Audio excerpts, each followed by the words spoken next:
ایک اتنا بڑا بحری جہاز تھا کہ جس میں آلموسٹ 2 سے 2,500 لوگ بیٹھ سکتے تھے، اور جس شخص نے اسے ڈیزائن کیا اس کا یہ دعویٰ تھا کہ یہ کبھی ڈوبے گا نہیں۔ ظاہر ایک تکبر کا جملہ اس کی زبان سے نکلا، اور پریکٹیکلی پھر آپ نے دیکھا کہ وہ اپنے پہلے ہی سفر میں ڈوب گیا 1912 کے اندر، اٹلانٹک کے اندر، بحر اوقیانوس جسے ہم کہتے ہیں۔ اور اس کے اوپر 1997 میں ہالی ووڈ نے ایک فلم بھی بنائی تھی، وہ کافی زیادہ ہٹ ہوئی۔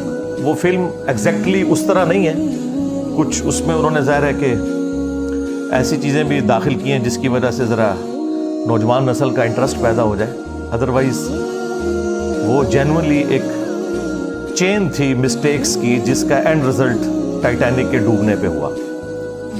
اس کے حوالے سے مختلف آپ کو ویلاگس لوگوں کے مل جائیں گے، پھر میں وہ ریفر کروں گا دھروو راٹھی کو، جو ہمارے پڑوسی ملک انڈیا کے اندر ایک آپ سمجھ لیں ایجوکیشن کے پوائنٹ آف ویو سے بہت بڑی نعمت ہے۔ انہوں نے اس کے حوالے سے ایک تفصیلی ویڈیو بنائی ہے، وہ آپ دیکھیں۔ آلموسٹ 17 ملین لوگ وہ ویڈیو ان کی دیکھ چکے ہیں، فیکٹس اور فگرز کے ساتھ انہوں نے ساری چیزوں کو ڈسکس کیا۔ بہرحال یہ 1912 میں ٹائٹینک ڈوبا تھا، اور 1980s کے اندر نیشنل جغرافک چینل کے لوگ وہ اپنی ویڈیوز کے اعتبار سے ٹریولنگ کر رہے تھے اوشن میں، تو اسی ایکسپیڈیشن کے دوران انہوں نے اس کے ملبے کو دریافت کیا۔ اس کے بعد سے دنیا میں ایک ہلچل مچ گئی، اور بعض لوگ جن کے پاس پیسہ زیادہ ہوتا ہے ان کی یہ خواہش ہوتی ہے کہ ہم جا کے اسے فزیکلی دیکھیں، حالانکہ دیکھنا کیا تھا انہوں نے، وہ ملبہ ہی تھا۔ بہرحال ایک سلسلہ شروع ہوا، اور جو کیپٹلسٹ ہوتے ہیں وہ تو اس طرح کے مواقع کو غنیمت سمجھ کے اویل کرتے ہیں، پھر اس طرح کی کمپنیاں بھی بن، ان کی یہ خواہش ہوتی ہے کہ ہم جا کے اسے فزیکلی دیکھیں، حالانکہ دیکھنا کیا تھا انہوں نے، وہ ملبہ ہی تھا۔ بہرحال ایک سلسلہ شروع ہوا، اور جو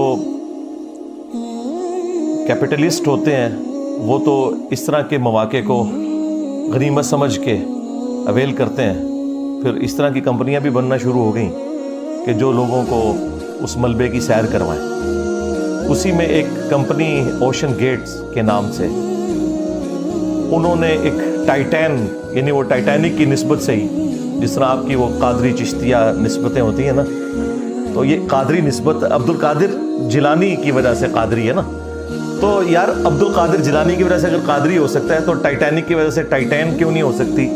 ٹھیک ہے، تو وہ ایک سبمرسیبل انہوں نے ڈیزائن کیا، اس میں میجورٹی پورشن انہوں نے کاربن فائبر کا بنایا ہوا تھا۔ یہ 3 ہی دھاتیں ہیں جو اس اعتبار سے زیادہ سٹریس کو برداشت کر سکتی ہیں، پریشر کو لے سکتی ہیں، سٹیل اور دوسری ٹائٹینیم تو بہت مہنگی دھات ہے، ہمارے یہ میزائل ٹیکنالوجی میں بھی وہ یوز ہوتی ہے، اور تیسری یہ کاربن فائبر۔ لیکن ابھی تک جتنے بھی یہ سبمرسیبلز بنائے گئے تھے یا سب میرینز، یہ 2 الگ چیزیں ہیں۔ سب میرینز آپ دوزیں وہ ہوتی ہیں جن کے اندر پورا سسٹم، انجن اور سب کچھ لگا ہوتا ہے، ان کا پورے کا پورا کنٹرول اس کے اندر ہوتا ہے، اور وہ خود سے اندر جا سکتی ہیں اور باہر نکل سکتی ہیں۔ ظاہر ہے وہ پانی کے پوائنٹ آف ویو سے اس میں جب داخل کرتے ہیں اس کا وزن بڑھ جاتا ہے، وہ نیچے چلی جاتی ہے۔ یہ جو انہوں نے ٹائٹین بنائی ہوئی تھی یہ سبمرسیبل تھی، یہ سب میرین نہیں تھی، یعنی اس کے اندر خود کوئی انجن وغیرہ نہیں تھا۔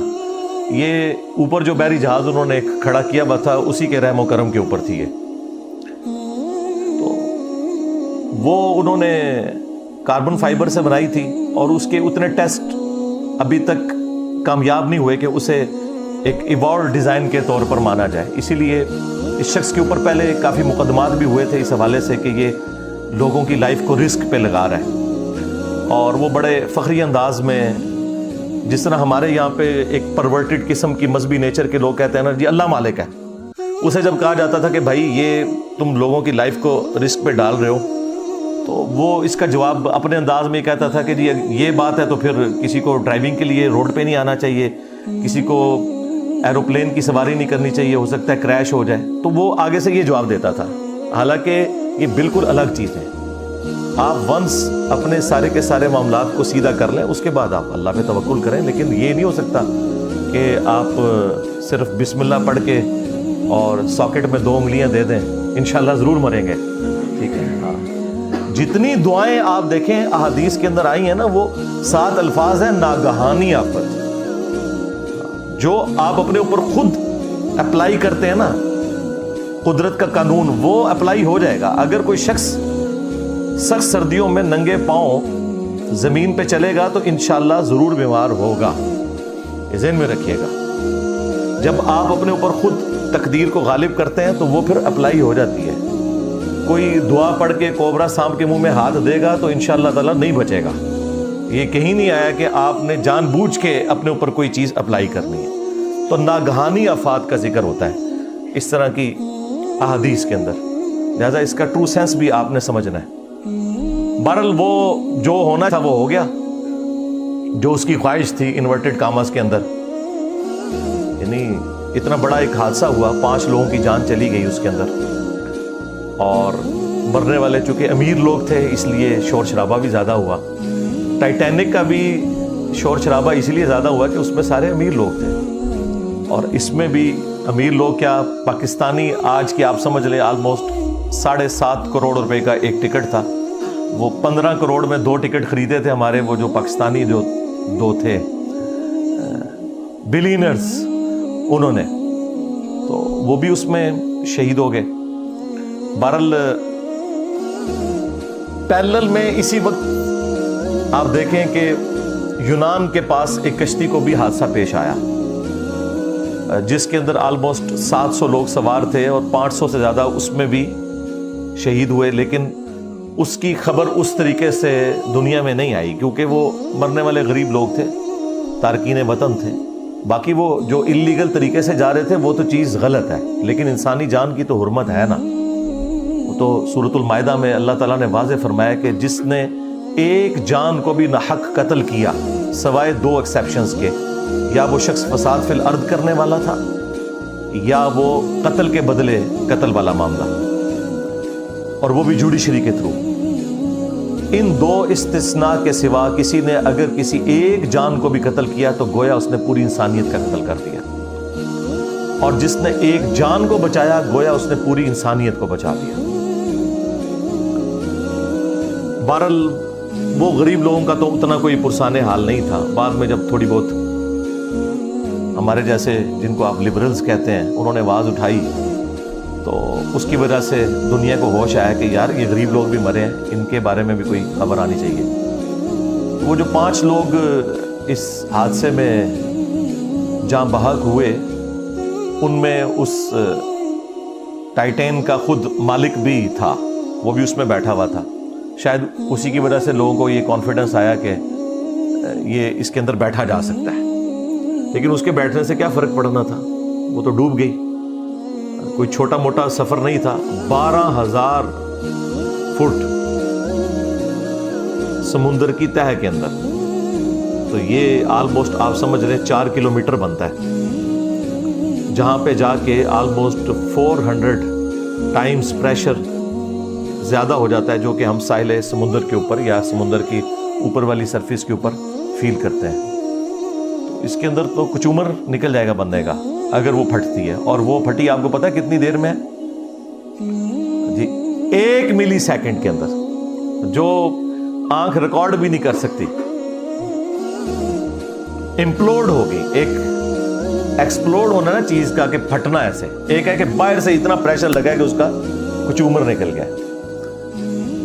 اور اس حادثے نے دنیا کو یہ سبق سکھایا کہ جو لوگ یعنی اسباب کو صحیح طریقے سے اڈاپٹ نہیں کرتے اور پھر اس قسم کے جب حادثات ہوتے ہیں تو اس کے بعد سب سے پہلے اپنے آپ کو ملامت کرنا چاہیے. ہاں اگر آپ نے اسباب صحیح طریقے سے اڈاپٹ کیے اور پھر کوئی ایک حادثہ ہو جائے وہ ایک معاملہ الگ ہے. اس کے بارے میں تو واضح حدیث موجود ہے صحیح مسلم کے اندر، اے ابو ہریرہ جو چیز تجھے نفع دے اس کے لیے خوب کوشش کرنا، کاہلی نہ کرنا، سستی نہ کرنا، اور پھر اللہ سے مدد طلب کرنا.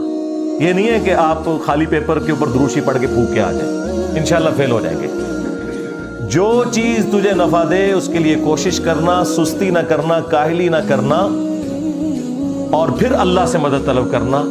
پھر بھی اگر رزلٹ تیرے خلاف آئے تو پھر کہنا جو اللہ کی مرضی. پھر آپ نے یہ کہنا جو اللہ کی مرضی, اور یہ نہ کہنا کہ اگر یہ ہو جاتا تو, اگر وہ ہو جاتا. اگر مگر شیطان کا دروازہ کھول دیتا ہے. یعنی اس کا مطلب یہ نہیں کہ آپ اپنے اس اسکیجول کو ریوزٹ نہیں کر سکتے, وہ کریں آپ ضرور, لیکن ہوتا ہے نا بعض لوگ پیڑ ڈال کے بیٹھ جاتے ہیں کہ بس میری زندگی ختم ہی ہو گئی جی, بس میرے کو ہو گیا جی. یہ معاملہ نہیں ہونا چاہیے جو آپ بالکل ایک روگ لگا کے بیٹھ جاتے ہیں. کوشش پوری کریں, اپنی طرف سے محنت پٹ کریں, اور اس کے بعد معاملات اللہ کے اوپر چھوڑ دیں. بہرحال یہاں پہ وہ حادثہ ظاہر ایک تکلیف دہ چیز ہے, اور پاکستانیوں کے لیے اس اعتبار سے بھی تھا کہ پاکستانی بھی اس میں بیٹھے ہوئے تھے, اور اس کی وجہ سے ہماری خبروں کے اندر بھی وہ مسلسل چلتا رہا کہ جی اب اتنے گھنٹوں کی آکسیجن رہ گئی ہے, اور اب یہ ہونے والا ہے اور وہ ہونے والا ہے. الٹیمیٹلی وہی خبر آئی کہ جو نہیں آنی چاہیے تھی, لیکن بہرحال ایک معاملہ ہو گیا, حادثہ ہوا. اب اس کے اوپر اسلامک رولنگز کیا ہیں؟ سب سے پہلے تو آپ یہ سمجھ لیں کہ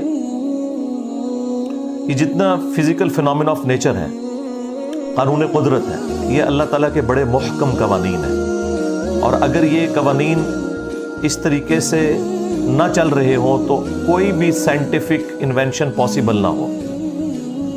اگر آگ 10 دفعہ جلانے کے اوپر صرف 5 دفعہ جلے اور 5 دفعہ نہ جلے, پروبیبلٹی اس کی 50% ہو, تو پھر آپ کوئی انجن ڈیزائن نہیں کر سکتے, نہ ڈیزل انجن نہ پیٹرول انجن. یہ بڑے محکم قوانین ہیں.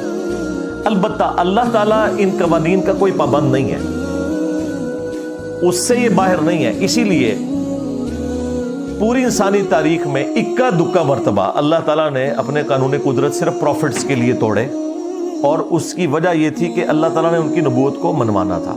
لہٰذا ان چیزوں کو ایز اے رول نہیں آپ پیش کر سکتے. کوئی شخص یہ نہیں کہہ سکتا کہ میں بھی عیسیٰ ابن مریم کی طرح اولاد چاہتا ہوں اور میں نے شادی نہیں کرنی. تو وہ سیدہ مریم کے لیے خصوصیت تھی, اسے اسلام نے کبھی رول بنا کے پیش نہیں کیا. چونکہ یہ گاڈ کے قوانین ہیں تو گاڈ اپنے قوانین توڑ سکتا ہے, لیکن رول کے طور پہ یہ نہیں ہے. وہ ابراہیم علیہ السلام کے لیے ایک ہی دفعہ آگ ٹھنڈی ہوئی ہے, موسیٰ علیہ السلام کے لیے سمندر میں راستہ ایک ہی دفعہ بنا ہے. اس کے بعد تو مطلب یہ معاملات نہیں ہوئے ہیں, لوگ شہید ہی ہوئے ہیں. رومن امپائرز کی بیٹل فیلڈز کے اندر کئی صحابہ اکرام ہیں جنہیں تیل کے کڑاؤں میں زندہ جلایا گیا ہے, روسٹ ہو گئے ہیں, نہیں بچے. کتنے ہیں جو سمندر میں ڈوب کے غرق ہو گئے, نہیں بچے.